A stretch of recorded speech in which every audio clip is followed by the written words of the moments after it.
Hi, my name is George Krebs, and welcome to this edition of FCC Tech Casts. A group of innovators and technology entrepreneurs have made their way out from the West Coast to the FCC headquarters here. They've just finished meeting with Chairman Janikowski, and we're going to have a chat with them. So let's bring a couple of them in. Innovation, because it's putting fear in the hearts and minds of the funding community. So what we need out of this issue, what my members need out of this issue, is this issue to be determined in a way that does not hurt the startup community and provides certainty to the funders so they can fund the startup community. And to create a system where there's no barrier for entry. So these small guys can enter the internet marketplace just as easily as the big guys can. And that is key to their getting funding, key to their survival, and key to them becoming the next big employer. You don't have to be a technologist, you don't have to be an entrepreneur, you don't have to know every line item of these long, complicated FCC agreements to know that we really, really need to make sure that we keep the internet a free and open place. Because one, we want guaranteed service and guaranteed quality of service, but at the same time we don't want restrictions, and we don't want to be divided up to a separate pipelines of high speed and low speed or anything We like that. support the proposed legislation because what it seems to bring to the table is a level playing field. It protects the consumer, it protects large and small businesses, and it also protects the rights of the telecom providers to continue doing business as they see fit.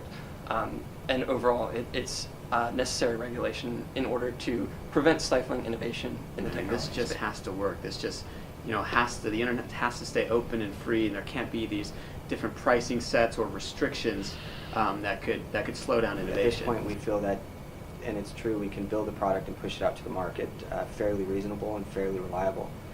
If there's any hiccup in that area there, that's when we start to lose our innovation and we allow larger corporations to continue to be one step ahead of us.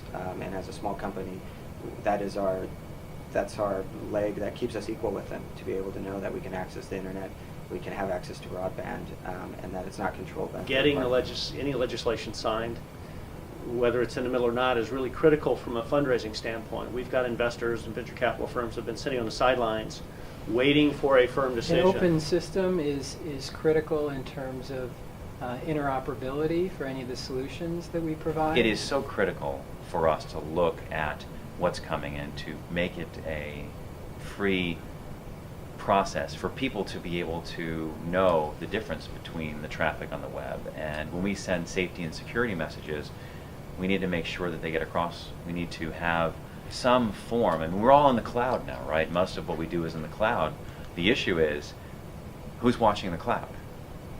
And the issue is how are we structuring that to be a method for assurance, safety, regulation that is not imposing but actually facilitating innovation. We need to know as we move forward that there are assurances around the systems and the structure that we're building, that there isn't that you really have equality, that you have equal access across the board for people. And also when you look at bandwidth constraints, when you look at the unbelievable challenges that not only the FCC but the entire world is about to experience relating to bandwidth, there needs to be a system and a procedure in place that allows America in the process of innovation to get there and to not have things that block us from getting there.